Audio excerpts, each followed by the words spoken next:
scoreboard and weekly high school football preview show presented by our major sponsor, All Valley Storage. Please visit them at www.lcbstorage.com. This week we have all three high schools in action as Lewiston is back from their bye and looking to take on Sandpoint this week.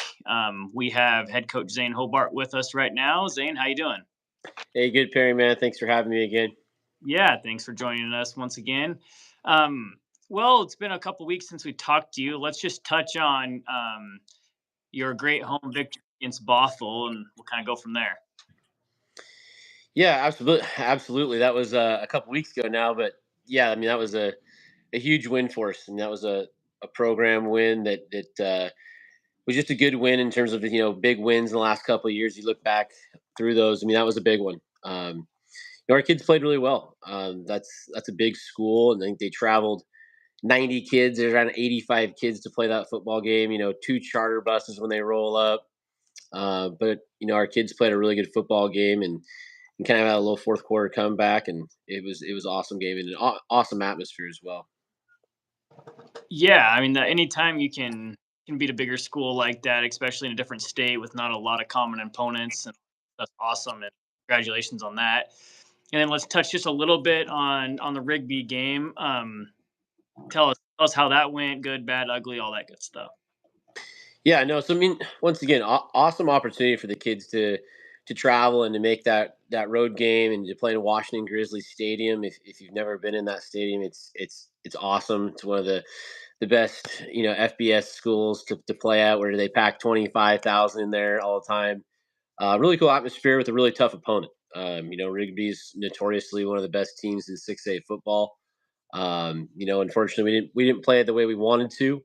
But once again, kudos to them. They're a great program. We'll continue to build. Yeah, definitely. And I think, like you mentioned, being able to play in atmospheres like that is pretty cool, and it's going to be something those kids remember for a long time, I'm sure.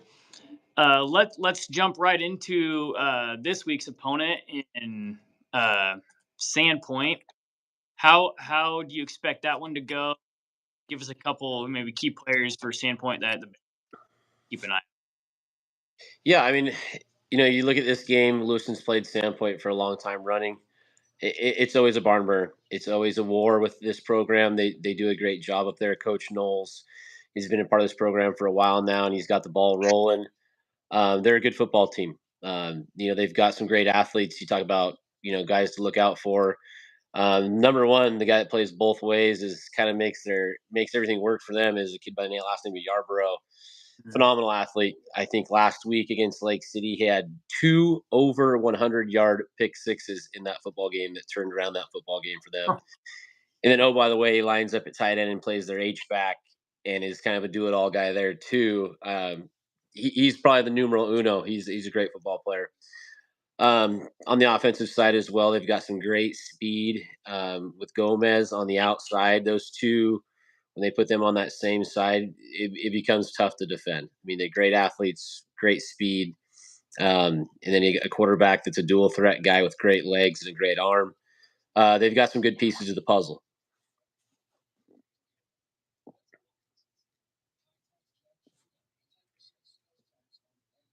Can't hear you.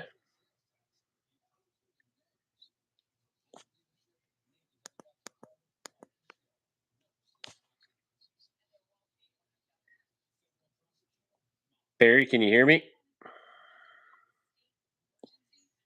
Be a little. I'm not sure what goes on with there. I mean, obviously scores don't indicate everything, but I'm excited to see kind of how that goes. Where do you guys think you match up well with then?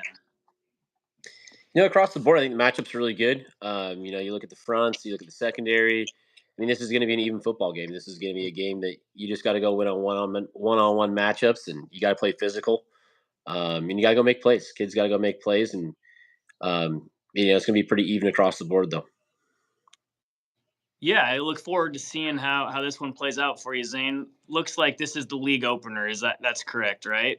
Correct. Yep. We got that 3-team league with us, Sandpoint and Lakeland. So this is a big one. This is if you look at the seedings and things are starting to shake out a little bit down the stretch here, this is kind of one of those football games that if you win, you're in the playoffs. I mean, that's the reality. If you look at some of the seedings, it's nice to be able to control our own destiny, and so it's going to be a big football game tomorrow night.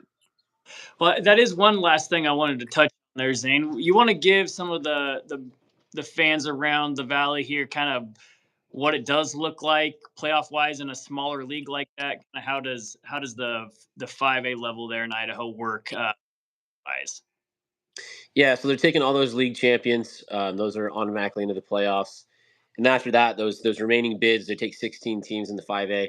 Mhm. Those are all going to be seeded via max preps and those RPI rankings. So when it comes to strength of schedule, win margins and losses and wins, it all kind of goes into that formula that nobody seems to know how that exactly works. Yeah. Right now, last time I checked, we were 13th. After the bye week, we'd kind of moved a little bit, but ultimately, it's going to come down to league games and league wins and league losses, and so control your own destiny a little bit. Yeah, so it sounds like obviously a league title would be the easiest path in there. So, well, we wish you good luck this week, Zane, and I look forward to see how this one goes and kind of following along. But good luck to you. And this is at home at 7 p.m., right? That's correct. Yep, home game for us, 7 p.m. If you got nothing to do in the valley, this is going to be a big one. We love the support. Yes, absolutely. Well, good luck, Zane, and we'll catch up next week. I appreciate you guys. Go Bengals. Yeah, thanks, man. See ya.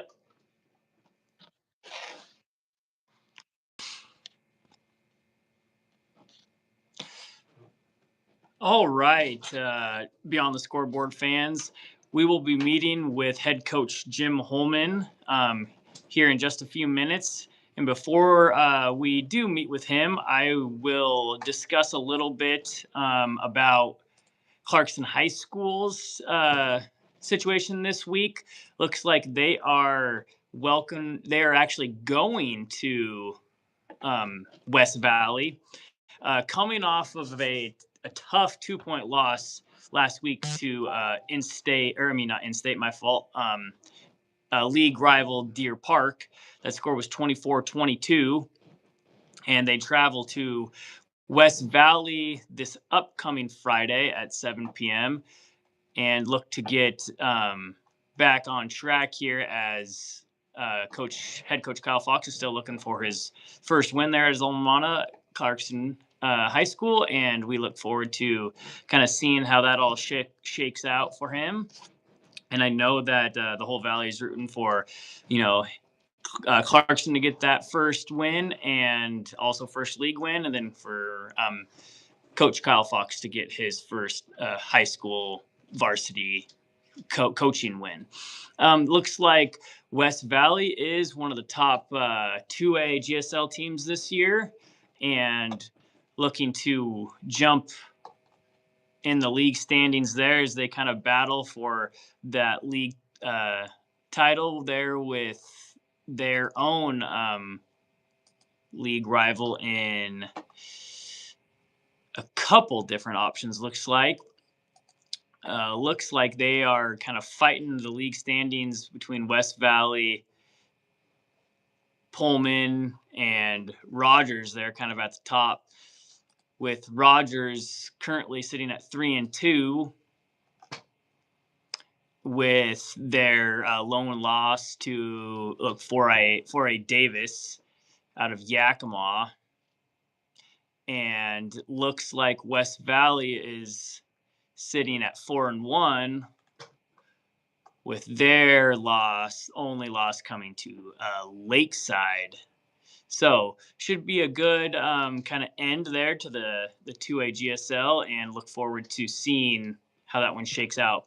Once again, Clarkston will be playing West Valley at West Valley at 7 p.m. You can find them on the NFHS network, along with following along and listening on the radio, Big Country. All right. Well, now we're going to welcome Asotin High School's head coach, Jim Holman, here in just 1 second as he looks to take on, join now, as he looks to take on another Northeast 2B opponent in Reardan High School. Reardan is sitting at a currently 4-1 clip, and are excited for Asotin to get their first league win of the year and kind of battle for that.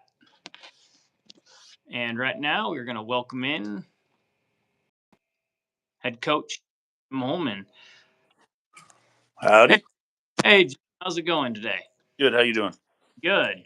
So we are live now, and we're just going to kind of touch base a little bit on kind of where we at with Asotin football, and let's start with recapping last Friday night's game against highly ranked Newport. Yeah, I thought we played better.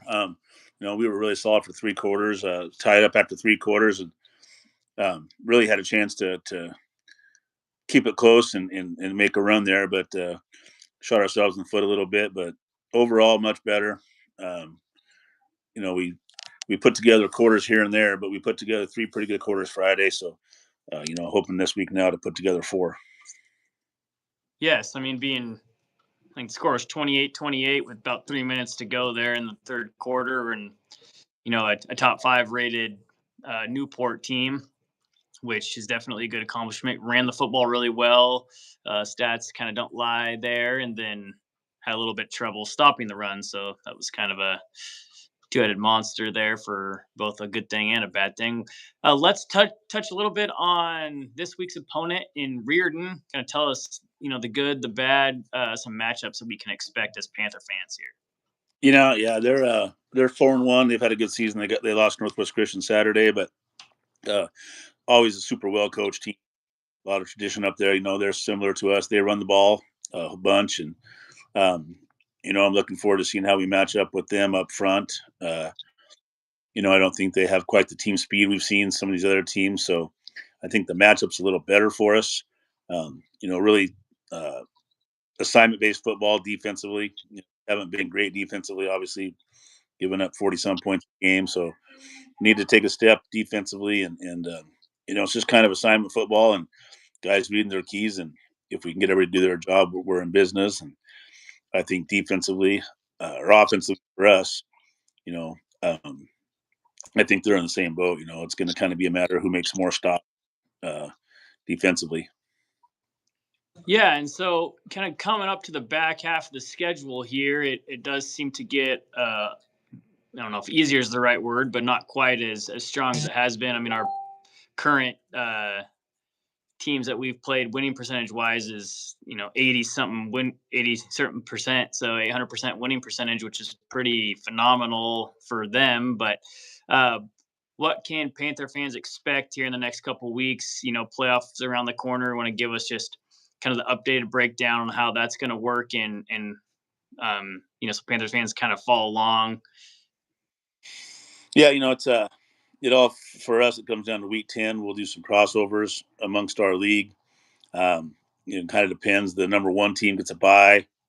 Week 10, they go directly to the playoffs, and then 2 through 6, and then the lower tier number 1 kind of play each other for the last 3 spots. So, we've been gearing towards that also. Like you said, we have 4 losses, 1-4, which is not great, but those 4 losses have come to the current 1, 2, 4, and 8 teams in the state. So quality losses, if you will. But I'm looking forward to this next few weeks, next month here, continuing our path of getting better, playing complete football, and then ultimately laying it on the line in week 10 to see if we can't get ourselves back in the playoffs. Yeah, excited to see, and I'm sure the rest of the Valley is excited to see kind of how the back half of the schedule plays out here, and excited for all that.